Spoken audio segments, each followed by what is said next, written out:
Hello, Lisa here. Welcome back to my channel, or welcome if this is your first time stopping by. Today we are going to be doing a walkthrough of tarot landscapes edited by Francesca Mattioni and illustrated by Yoshi Mari. Let's get into it. All right, I apologize because I have already, this is a box in a box situation and I've already taken out the inner box, which is a tuck box, but it does have one of these sturdy drawer style situations. And then in here was a tuck box holding the cards, and the guidebook was separate. I didn't like it. I got rid of the tuck box. But this deck does come with quite a bit of box things. So your deck will be protected. It does come with a chunky guidebook. We'll take a closer look at that near the end of the video. I will probably refer to it here and there throughout. So I'm going to set this to the side. Let's look at the backs. This is what they look like. Cardstock wise, this feels like that kind of cardboardy cardstock. It doesn't feel particularly luxurious or anything. Like it's a mass market deck. My deck does already have a little bit of the rock, like a little bit of that twisty bow. Yeah, these corners are anchored down and these corners rock a little. So that's a little annoying. There's a little bit of a bow right out of the box. Maybe that's what the tuck box was supposed to help with, and I messed it up by taking mine out of the tuck box, but whatever, that's how it's going to be. And this cardstock feels pretty chunky and thick. Let me just pull, I have nearby the Eldritch Overload, which is pretty standard size because these feel a little bigger than standard. Yeah, this feels like standard. And yeah, these are a little bigger. So they're a little bit taller and a little bit wider than a standard tarot size card. So they've got a bit of a chunky feel. But as far as I understand it, the premise of this is that we are being drawn into landscapes. And something I really appreciate is that this looks like the kind of landscape that a children's book illustrator would have painted or drawn for us. I think it's really whimsical and pretty, and I want to be drawn into this world. So that's the premise, but it's not going to be focused so much on the creatures or people, although there is, I believe, pretty much an animal, I think, in every single card. So we will talk about that, but the premise is supposed to be the landscape. It's supposed to be the place that it takes you, more so than the interactions of the characters in the cards. But it is not empty. It is not devoid of characters. There still are characters, which makes me really happy. Let's zoom in just a little bit more. And then I'm going to just take a look here at the back of the box. It says, "What does the hermit see from his nocturnal summit? Who awaits the star on the riverbanks hidden in the bushes?" We won't just be looking at the individual tarot cards in this deck. We will be entering the very landscapes they evoke or inhabit. A journey of the soul, visiting through the dream state and the imagination of every arcana and universe of the four suits. Travel through their landscapes, which have more to do with our everyday lives than we could possibly imagine. This is published, by the way, by Vivida, who is not a publisher I'm familiar with, but I'm very excited to get into this. So I'm really terrible at animal identification, so I'm going to try to remember to call out whatever animal is here so that I can tell you, because I'm not going to know on my own, and I'm not wearing my glasses to boot.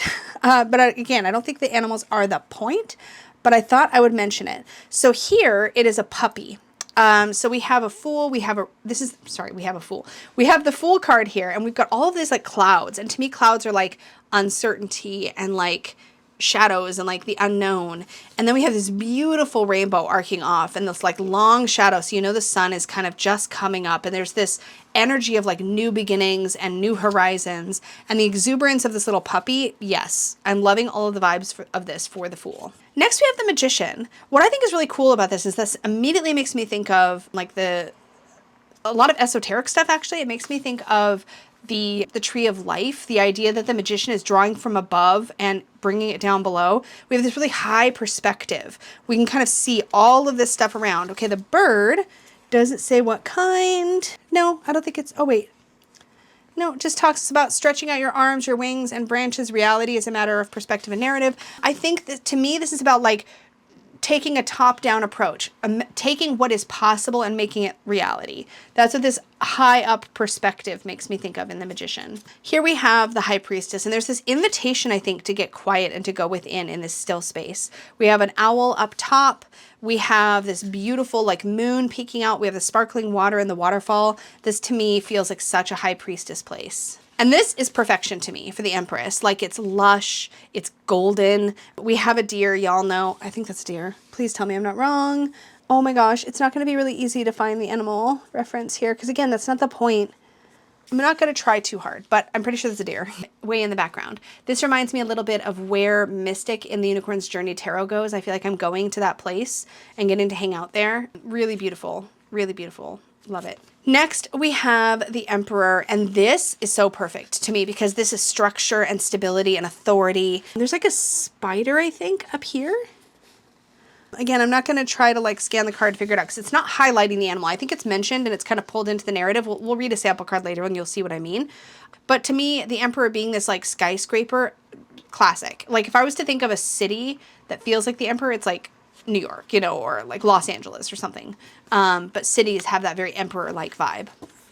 Here we have the Hierophant, and there's nothing more perfect to me than this old tree with these massive roots, this big wise tree as the Hierophant. I mean, it's perfect. Next, we have the Lovers, and this literally looks like, I can picture the scene between, this is such a weird place to go, but I can picture the scene between Buffy and Tara in the episode of Buffy the Vampire Slayer, Once More with Feeling, where like they're all singing romantic songs and they're like walking across one of these little bridges. It's like an idyllic sort of scene along the waterfront. You can imagine lovers walking here hand in hand and having like a moment together. And of course we have these two little otters here, which is so cute. This is one of the cards that actually made me press buy on this deck because to me, this looks and feels like the energy of the Hierophant.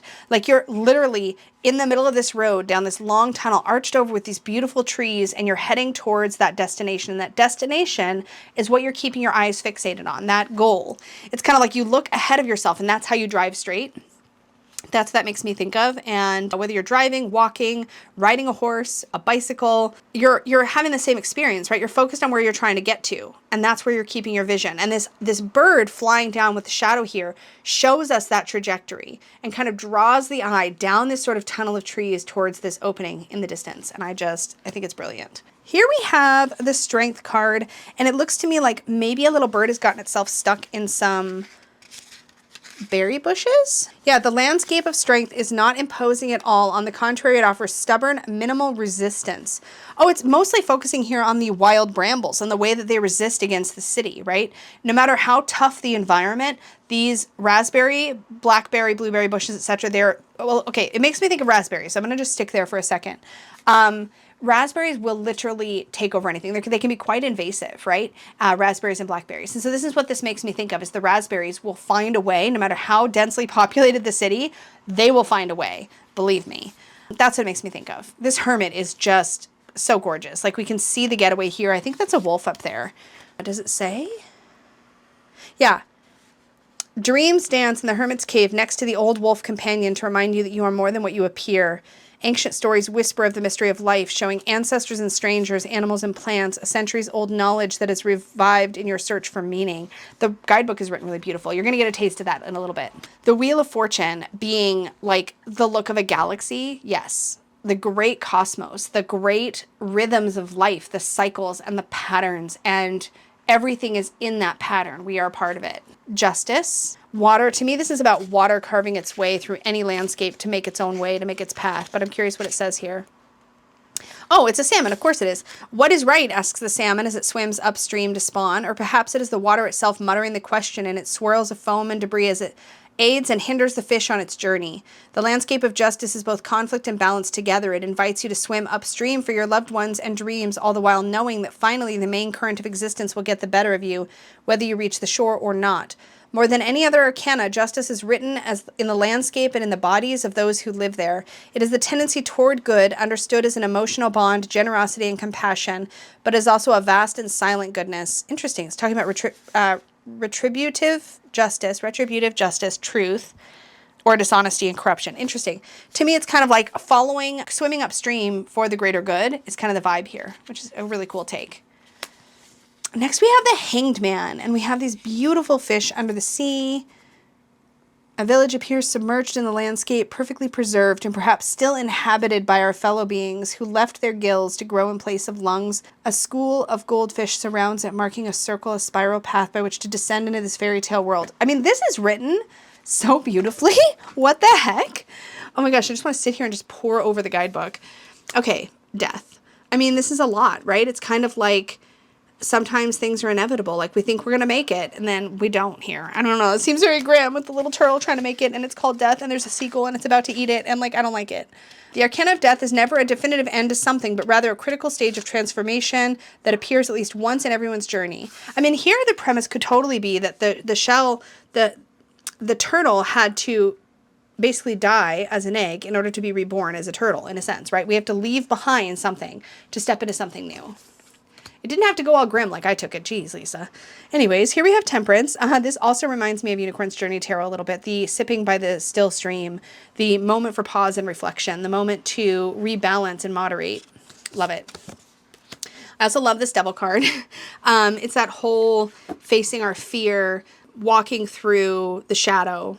Love it. And then here we have the Tower. Here's typically where we would see some sort of like destruction, and I see that here. This looks like the growth that has come. This looks like we're in an empty like volcano that has previously like exploded, and here it's like a dove is kind of flying overhead, like seeing the renewal that's come in its place. Like, yeah, the volcano had to do its thing, like it had to erupt. I don't even know if it's meant to be a volcano. Let's check. But like that's what it makes me think of when I look at it. Yes, not always is destruction a bad thing, though it is in itself a traumatic and irreversible process. Excuse me. There are safe places, whether physical or mental, that become prisons and annul will and curiosity with the comfort and promise of well-being. Does it say? Something has collapsed and the walls have vanished, opening up the view. Among the remains climb plants, primitive and silent forms of life. The sky is clear. So it doesn't say, but it looks like the inside of like maybe a volcano. But something has come crumbling down and now this life is growing all over it. I love that take. This star is beautiful. I've got nothing. Like, we've got the little lightning bug. We have the stars streaking through the sky. The opportunity to make a wish, to realign. Oh, so beautiful. And then the moon. Oh, it's kind of like neutral. A lot of times moons are a lot more shadowy. And I sort of dig the shadowiness of the moon. But here, I like this. The full moon emerges. Oh, it emerges from the Well of Dreams. Okay. This is cool. This reminds me of, you know how when people take pictures like in front of the Tower of Pisa, like holding it up, you know, pretending to hold it up because perspective is a thing. Here, the moon looks like it literally is emerging from a well. Well, it's not. Obviously, the moon is rising in the sky behind the well to make it look like it's coming out of the well. And that is sort of, I think, one of the premises of the moon is that we see something, but we aren't necessarily seeing it as it is. So we have to dig deeper. Love that. The sun, I mean, this is just incredible. I love this. What am I looking at? Are those little rabbit ears? I think those are little rabbit ears. Y'all, are those rabbit ears? Oh my goodness. I love this so much. This is so sweet. The Field of Sunflowers. Oh. Oh my goodness. Speechless. That is so beautiful. Oh my gosh. Is this deck just the prettiest thing? Arctic winter. We have the Northern Lights. I'm just checking the guidebook. Oh my God. The body and spirit gather. The visible and invisible universe welcomes you into its community where every presence has a voice, make yours heard. Oh my goodness. If that is not a call from spirit. Oh, so beautiful. Oh, the polar bear hugs the world. Are you kidding me? Oh my goodness. The planet Earth revolves protected by the paws of a polar bear suspended in water or deep in the sky.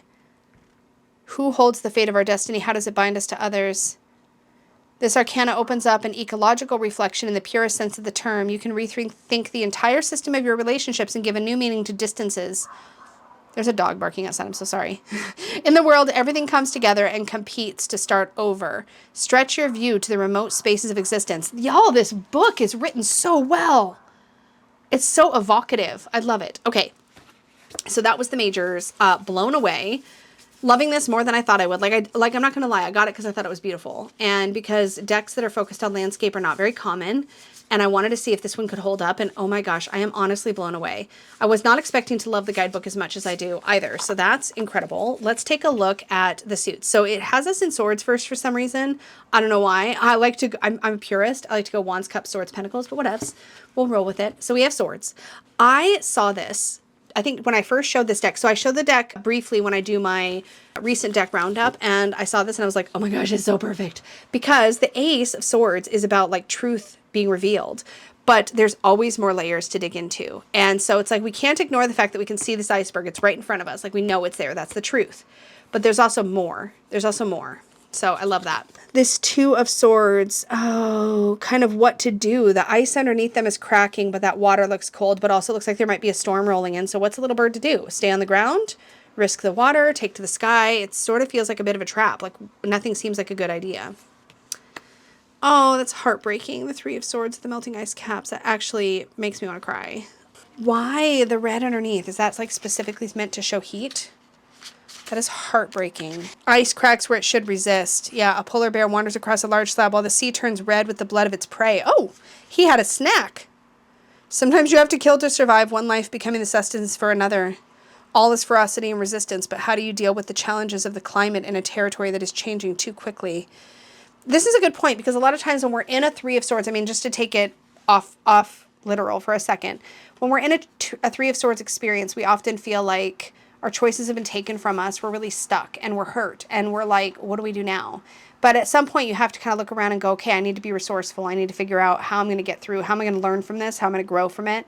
And so there's that invitation and this will to survive, and the fact that this polar bear is still hunting despite, you know, having so many struggles. Oh, that's difficult to look at. Okay. The Four of Swords. Oh, the rest and tranquility of this space. These lakes that are tucked into like the hollows of mountains and stuff are very tranquil places. We have Canadian geese. I know they're not called Canadian geese. And also those might be ducks, but whatever. I know they're called Canada geese, but like in my brain, they're Canadian geese. And they will forever be Canadian geese. And I don't care if it's wrong. That's how I roll. Anyways, what is that thing that Danny says? Oh yeah, don't at me. I know they're not Canadian. Anyways, I actually think that's a mallard because I can see the green of its head. So I ranted about Canadian, whatever, geese for no reason. But anyways, this is a very tranquil card for the Four of Swords. That was the point. For this Five of Swords, interesting. Nothing's jumping out at me right away, so I'm curious. I don't like that the swords are before the wands. It bugs me. But anyways, doesn't actually matter. Conflict, oppression, and struggle inhabit the landscape of the Five of Swords. A beech tree is strangled by ivy on which a beetle advances, feeding on it. The beetle doesn't know that in turn a woodpecker awaits it at the top of the tree. So that's what I first noticed, was that the woodpecker seemed to be waiting. And I was like, this is almost like trap energy, like the Seven of Swords. But what it's showing here is like the cycle of like one thing takes over another thing and then it's taken over another thing, which does happen in nature. But sometimes if you're the one thinking you're winning because you've somehow managed to strangle out your competition or whatever, like you're not. Somebody's going to do the same to you. Like it's like a perpetual negative cycle that you should probably not participate in because it's probably not helping. Then we have the Six of Swords with the sailboat, which is so cute. Does it tell us what the bird is? A kingfisher. I feel like I should know that. I was just studying kingfishers. But anyways, so cute. Love that. The Seven of Swords is this kangaroo. And all of these, like, what are these circles in the sand? What does it say? A kangaroo walks along the tracks left by its ancestors in the time of dreaming and vision, when, according to Aboriginal culture, the world as we know it had not yet begun. Large totemic animals ran through it, imagining it, leaving visible traces in the forms of mountains, waters, and plains. Within the landscape of the Seven of Swords, dare to follow your art and your calling, forging your path in harmony with what already exists. In this place, instinct, inspiration, and creative memory, free from social rules, are your keepers. Take care of them. So there's a bit of rebellious energy to this card, which brings me back to my understanding of the Seven of Swords. But it also kind of went its own way a little bit there. I see flavors, or I'm picking up hints of the Thothy Seven of Swords, which I think is science kind of based. It's like creative thinking, like thinking outside the box. I feel like, somebody correct me if I'm wrong, because my Thoth knowledge is like this much, especially compared to my Rider-Waite-Smith based knowledge. But in any case, I like that. I really like that. That was beautiful. The Eight of Swords. Feeling stuck is usually how I feel this. And it's such a gray, grim landscape. In the middle of the dark stands a rusty cage holding an invisible prisoner. I thought that was a trash can. Behind the cage, two snakes intertwine. Oh my goodness, you really have to be looking here. Behind the cage, two snakes intertwine. To the inattentive gaze, they might seem to bring bad luck, but they are instead immersed in the dance of procreation. Are you telling me that there are two snakes boinking in the middle of this card? Okay, I don't think that's the appropriate verb to use for snakes, getting it on, but cool. They represent the psychic force that feeds on love to free itself from an abusive situation. In this arcana, you are trapped and tend to concentrate on the bars, shift your attention. The roof of the cage could be opened. The two snakes inspire you to fight for your soul. I love that there's two snakes boinking in this card. That's what I'm going to remember. All right. Anyway, Nine of Swords with bats. Y'all know I love this imagery because, of course, this is like very like the scene. Again, I feel like I'm going to have to pair. I'm going to have to. Okay, hold on. If you didn't know, I made a tarot deck. I did. called the Unicorn's Journey Tarot. This is just the mini. But I kind of want to pair this. Oh my God, y'all. I'm going to get the full size. Okay, hold on. This is just my little mini. Hold on. I'm going to get the full size because I'm really excited. Okay, because listen, I'm working on the Unicorn's Journey Oracle, but it's still a little ways off. You know what I'm saying? So like in the meantime, you know, we'll do that later. Okay, let me try to focus. I'm so sorry. Okay, I've got my full size. We'll look at that in a little bit. First, I love the bats because in my Nine of Swords, Mystic is literally laying at the base of a tree and there are bats overhead and is all anxious and worried. So I love the mood and the vibe of this card so much. Okay, I'm sorry. I'm going to try to focus. Here we have the Ten of Swords and it literally looks like we're in the inside of a abandoned greenhouse. And this fluff of feathers makes us think that maybe a wolf just got some birds for snacks or something. Some sort of creature. What does it say here? Yeah, this place is dark and wild. There was life here, once human and animal. There was perhaps a fight for something you thought was important and now it's over. Oh my God, this is so beautiful. This writing. I'm sorry, who wrote this again? Edited by Francesca Mattioni. Why does it say edited by? I don't understand what that means, but I kind of want to know. Because like somebody wrote this. They didn't just edit it. It's just strange writing. I wonder if it tells us in the beginning of the guidebook. Hold on. Curated. And then here it says curated by Francesca Mattioni, but illustrations are by Yoshimari. Okay, this makes me wonder was this a curated art deck? Like maybe these are Yoshimari's paintings and they've been collected. It doesn't feel like that. It feels so intentional. And a lot of times, not to say that all curated decks are not intentional. They're obviously very intentional, but it's a different kind of intentional than when you make an illustration specifically to show the tarot. I don't know. I have feelings, but that's potent. Ooh, the Page of Swords, exploring all the unknowns of the storm. The way that lightning reveals to us in like flashes. That's kind of like, to me, like a flash of that, like the stuff that's going to get a Page of Swords really curious. Like, I just saw something. What was it? And then they want to go investigate. That's kind of what that makes me think of. Ooh, this Knight of Swords in full dive. Yes. Y'all. Like, I can't make this up. I'm seeing so many, like, little harmonious moments between, maybe it's just probably happening in my brain between this and my Unicorn's Journey Tarot. Hold on, let me just grab my Knight of Swords, for example, because like, if you know, you know. Yeah, like here's my, where did it go? I just saw it, or I made it up. It's my moon. Yeah, here it is. Here's my Knight of Swords. Like, yo, like, yes. We like that. We like the dive energy for the Knight of Swords because the Knight of Swords is going to dive into those situations. And the Queen of Swords is this snowy owl, like in this beautiful, wintry, icy, like she can see everything. She's so perceptive. Oh, love that. And then this looks like a turkey vulture or a vulture of some kind to me. And I don't even, like I said, my animal identification is trash. So let's just see. Condor. Yeah. Okay. Are they also carrion eaters or whatever? I don't know, man. It says a condor is perched atop a peak of rugged rock, the nest from which he contemplates the surrounding place. This bird has a long life, allowing him to sharpen his view on the matters of the world. In him, you can recognize the King of Swords, proud and just strategist, etc., etc. Okay, so very good. All right, that's the swords. Again, this totally works. The quartz are great because they do hone in more on the animal, but they make sense. So I like that. And they don't pull us out of the landscape too much, which is much appreciated. I wish this deck didn't kind of like already warp a bit like that, but it's just the nature of this kind of cardstock. It's a papery feeling cardstock. It's more affordable to produce, which makes for a really good affordable deck, but it's just prone to this kind of like flipping out. Anyway, now we're into the wands. We get to explore the wands now. This threw me at first because I'm so used to seeing this kind of image in like the pentacles where we're more into like that earthy stuff. But I will say that it's pretty. I don't know what I was going to say. I had a thought and I lost it. Okay.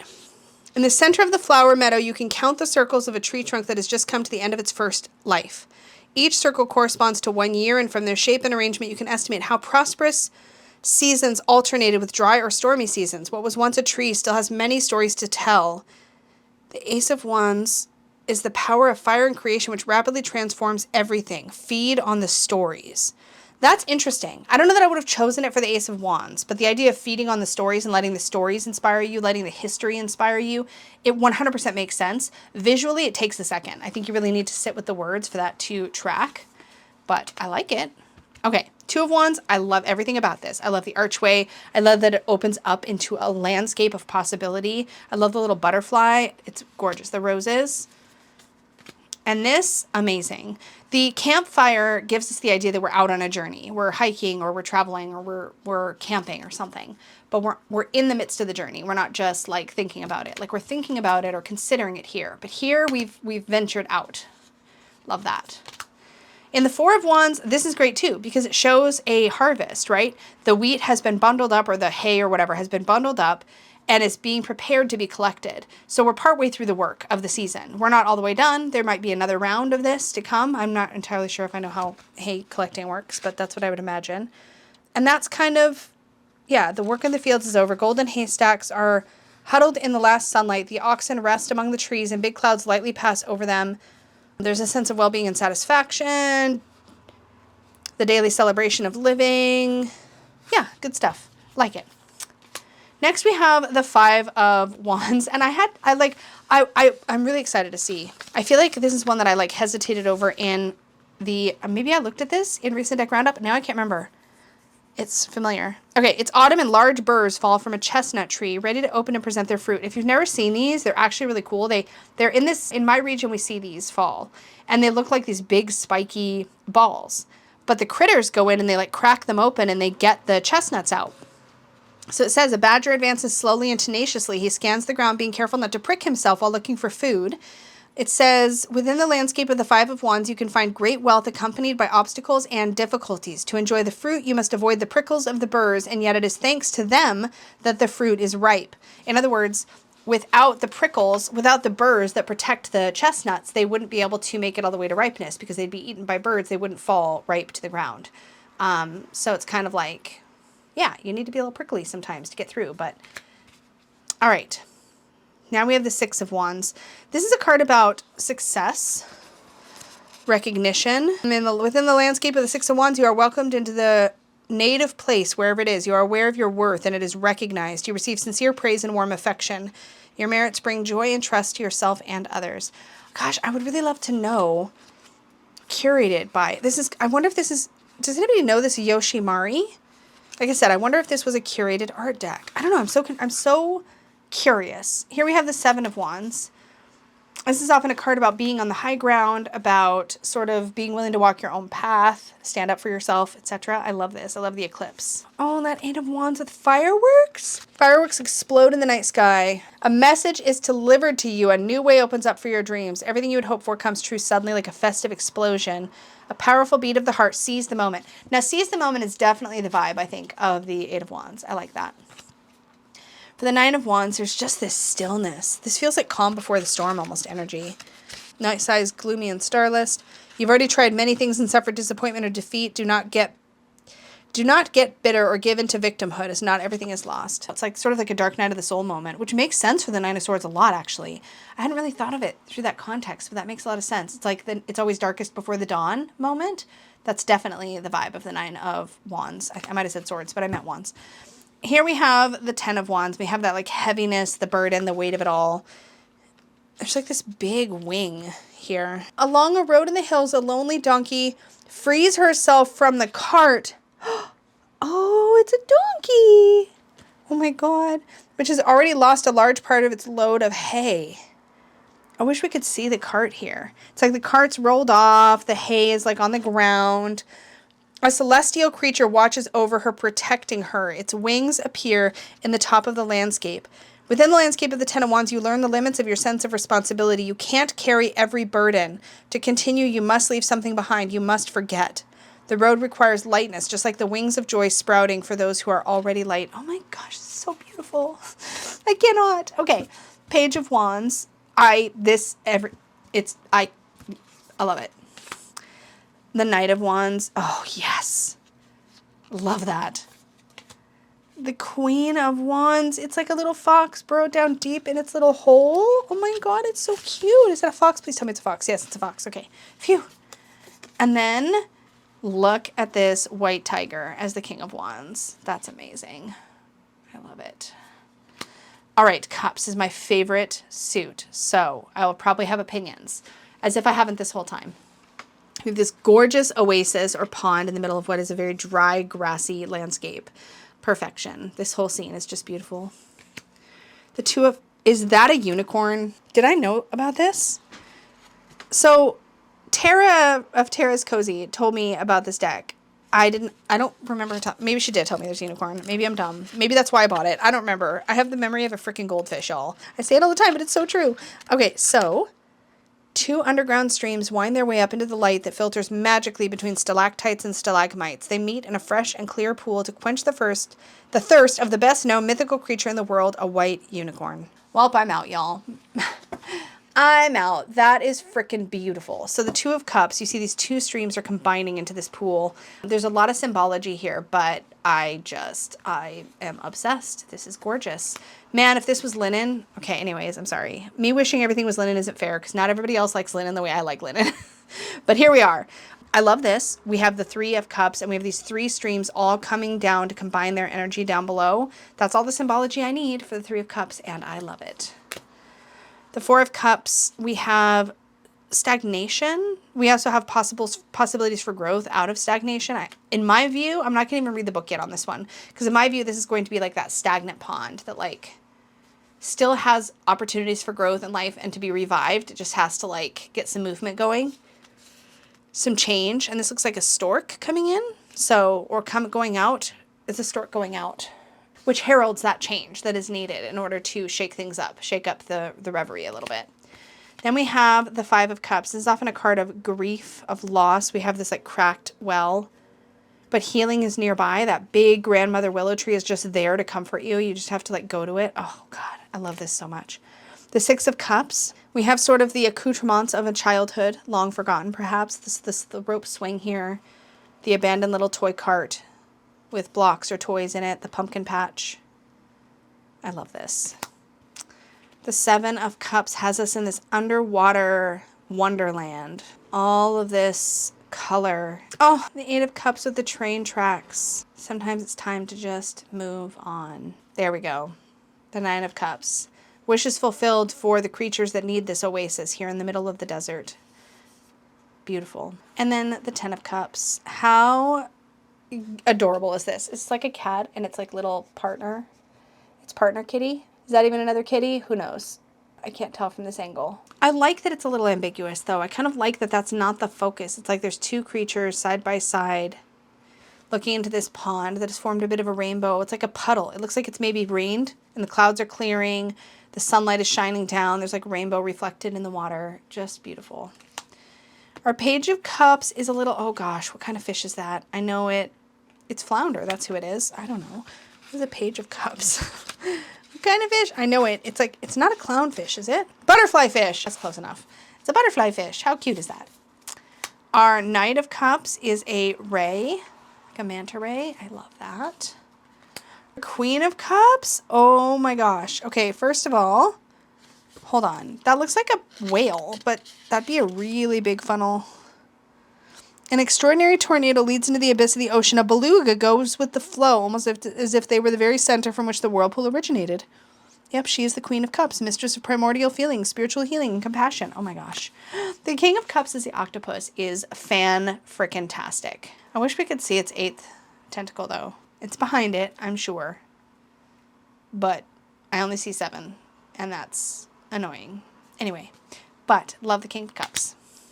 Ooh, okay, we have a Cretan labyrinth carved into this stone in the Ace of Pentacles, and that is so perfect. Here we have the 2 of Pentacles. Oh my goodness. It's like a raccoon carrying an egg, it looks like. I think it's a raccoon carrying an egg. Trying to decide like which way to go. Whether to put the egg down to have an easier time making it across, or like, do I leave the egg behind? Do I take it with me? Like, what do I do? Like, what's the situation? There's like a little bit of a juggling act just trying to balance it and get it across. Here we have the 3 of Pentacles. This is a collaborative energy card, and it's cool because we're seeing what happens. The trees have fallen, but they're still feeding new growth, right? We have all these different types of mushrooms all around, all these little funguses. Those look like oyster mushrooms, just sort of popping up everywhere, like a reminder that nature works together as part of a whole, each doing its part. Here we have the 4 of Pentacles. What is going on? That looks like a yurt in the middle of the landscape here. In the Asian steppe, people find refuge inside a yurt. It's a yurt! Okay, I didn't just make that up. While a yak, an animal to which they owe a large part of their sustenance, grazes outside. So there's like, they're inside, they're safe. They're sort of protecting their security here. The earth appears vast and difficult, but also beautiful, with the voice of the wind reminding us how all stability is precarious and therefore precious. The landscape of the Four of Pentacles protects you when you're in the middle of pure harshness. An invitation to enjoy the things you love, your riches, without attaching yourself to them obsessively. Everything flows. Yeah. Five of Pentacles, we have that sort of like desolation that happens in this card, but this little bit of growth. Is that a cat? Because it's so freaking cute. Oh my gosh. It doesn't say, but that looks like a kitty to me. It's probably something else, but it looks like a kitten to me from this angle. And then we have the Six of Pentacles, sharing. We have a little bit of it's like somebody had a little bit of extra fruit and vegetables from their garden, so they left it at the doorstep of a neighbor. So beautiful. I'm so glad this is borderless. It really just invites you into the card. Here we have the Seven of Pentacles, and we just got to wait for things to unfold, right? There's a little sitting bench here where you can look out over the water. We have a lot of these at like local beach parks and things in our area. And there's this bird's nest filled with eggs here. It's like we still got to wait for them to hatch. Like, we've done our efforts. Now we have to just wait, allow things to unfold, trust the process. There's a lot of trust the process energy about the Seven of Pentacles. The Eight of Pentacles, we have all of these like bees or wasps or whatever they might be. I'm sure it's meant to be bees. And then they're collecting the honey for Eight of Pentacles. That is just perfect here. The Nine of Pentacles is about being in the garden, having like sort of built a life. Love it. And then the Ten of Pentacles, we have legacy. This literally, every single one of these images look like they could be in a children's storybook. And I need to look up this artist so bad. So if anybody knows, if they've got more work out there, let me know. Page of Pentacles. Oh my gosh, this like tortoise. That's incredible. I love it so much. The Knight of Pentacles is the elephant. Oh, every card is just so beautiful. The Queen of Pentacles is the bear coming out of hibernation is what it looks like at first glance to me. The gorilla is the King of Pentacles. And that like legit looks like King Kong. Like he looks massive. Like look at the trees. He looks massive. Love that. I love that energy. Oh my gosh. I still have a bit of a hand injury, so I can't like shuffle this. But I need to do what I can because I really need to like combine this with Unicorn's Journey Tarot so bad. Okay, so let's see if I can shuffle. Oh, well, my hand's doing a little better. It looks like I can as long as I'm not too aggressive about it. So let's do a gentle riffle. The bridge isn't the problem. It's just the riffling that's hard on my hand. All right, one more. All right, let's just do like that. I'm going to split it again that way. All right, let's just start here. So we're going to put this in the center. Look at this is funny. Okay, because this is one of those like cardboardy, like really super thick cardstock decks. And then here's my like my Luxe linen UJT is like looks so small next to it in height. Like if you look at the thickness difference. Anyway, that's kind of funny. Anyways, I'm gonna just take like a bunch of these away just to make it easier. Okay, there we go. Okay, I was not sure, but look at these together. Look at them. It's so yummy together. I like this so much. I've been really particular about what I want to put next to UJT. Like for real. Because I'm just like, I don't know, man. Oh, but I really like these together. And I don't often mix tarot and tarot, but I feel like this Tarot Landscapes, it sits in kind of a unique space where it's not telling me a story. So, I mean, it is, but it's not the same way. So I feel like it gives me a way to kind of cohesively pull things together. Like, I love these together. It's so good. Like, truly. Oh, I love it. Yeah. I don't know why, but this just feels harmonious in a way that not a lot of other art styles or whatever have felt quite as harmonious to me. It's hard for me to put anything but Francesca's art next to Francesca's art because I'm such a fan of her work. But Yoshi's work is really beautiful too, and I just love seeing these together a lot. This kind of grounds this deck a little bit too. Like here, UJT is kind of taking place in this magical land. There's a lot of whimsy in it. And I think that Tarot Landscapes pulls us back into the earth in a way, which is really lovely. Oh, Shuffling this deck is my favorite thing. But anyway, if you're curious, this deck, which I brought this out to Kickstarter last year, it is available on my Etsy shop. I do have a link to my Etsy shop down below in my link tree, so check that out if you're interested in. But oh my gosh, if you've been looking for like a great pairing, if you don't mind pairing tarot with tarot, I do think this would be really great alongside it. Oh, I said I was going to read one full entry. I did a lot of reading from the guidebook, but let's pull one random card and just read one start to finish, and I'll show you the anatomy of the guidebook. So let's do that real quick. So we have, oh, the Seven of Pentacles. All right. So anatomy of the guidebook, you can tell I've been into it a lot. I did sort of crack the spine during my recent deck roundup, I think, because it's a little stiff when you first get it. But it is a bound, stitch-bound book. You can see the stitching. The anatomy is as such. We have an entering the landscape sort of introduction to this deck. No, it says, this is why I wanted to create together with the artist Yoshimari a deck of tarot cards that are inspired by and dedicated to landscapes, alternating the lands and elements that I know and love so well with others from various places on our planet and even beyond. Yeah, so I don't think this was curated at all. Anyway, there's a little introduction. I really want to read all that. But the way the guidebook entries are, let's go to our Seven of Pentacles, since that's where we're going to finish. Okay, so, and this is the same in the majors. The majors do have a bit more text, but typically, oh, that's what the difference is. Okay, so the majors have a full page image and then a lot more text.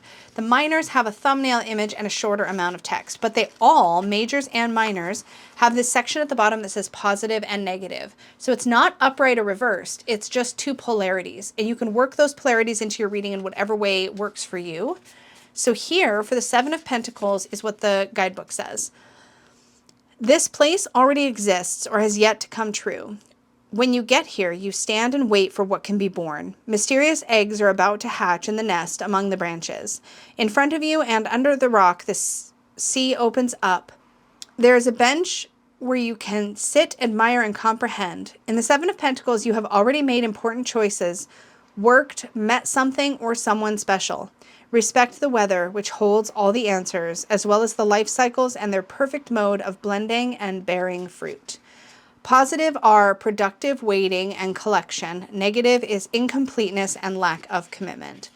So that is how it's written. As you've heard throughout this walkthrough, though, there are some really beautiful bits of writing in here, and it's been really enjoyable. After you get through all of your card entries in the book, you do have a section called Reading and Interpreting the Tarot, where there is a little bit about how you lay out the cards. There's some spreads, couple here, 2 or 3. And then that is it in the back. Note on the pictures, this is just like a thank you to places and people that have inspired the art. Information about the artist and information about the illustrator. This makes sense. Y'all, listen. Francesca Mattioni is a poet and writer. As a researcher, she has dealt with witchcraft, folklore, and medical beliefs and published the academic essay. I'm not going to try to pronounce that because it is, I believe, Italian. She teaches history, anthropology, and literature. Yeah, you can tell the quality of the writing in this is really good. I want to read the whole bio, but I'm not going to do that on the camera. But clearly this is people who knew what they were doing. I'm a little still confused why it says edited by and not written by or created by. To me, it sounds like Francesca Mattioni here created the deck, like really put, their ideas forward and worked with the illustrator. So I'm a little confused about how the call outs are on the box. If anybody knows or can shed light on that, I'd appreciate it. But it sounds to me like Francesca worked with Yoshimari to illustrate her ideas. So I'm a little, maybe that's not how it went. Maybe I'm getting mixed up, but that does kind of feel like what I'm picking up here. And it just feels like edited by sort of shrinks Francesca's role a little. And I don't know that that's, maybe it is. I don't know. What do I know? But it feels like it feels confusing to me, given how this is written. But in any case, not surprised to find out Francesca has a writing background of any kind or a literature background, because her writing is really beautiful and evocative. And you're definitely going to get, I believe, more than you paid for with this little gem of a deck. I'm very, very impressed. The only thing I was not impressed by was the fact that the cards were in a tuck box inside of this drawer thingy. It's just a lot of extra packaging. But on the flip side, if you're not somebody who wants to keep your stuff in this big decorative box, then for you it might be better to just have the cards and book. That's probably what I'm going to do, is just put these in a Peggy bag and maybe not store in the big box anyway, but just depends on you. In any case, this was such a gem. I'm so glad I picked this up, and I can't wait to hear your thoughts on it. Thanks for hanging out with me, y'all. As always, extra big thank you goes out to my Unicorn Fam channel members. If you're interested in channel membership, you can click the join button down below and read all about it. You'll have several steps before you're signed up. It won't automatically sign you up, but it will show you what's in every tier and what we do and all that kind of stuff. But we do some pretty fun things, and it's a great space in there. I really enjoy it. It's also the only place I'm currently reading tarot, except occasionally. Peggy and I did come on here during a live stream, and we do hope to do more of that in the future. But I do a member reading every month for my Magical Unicorns and Up. We do deck studies together and a few other fun things. So maybe check that out if you're interested. In any case, thank you so much for hanging out. And until next time, y'all, may your magic always shine from the inside out. Bye.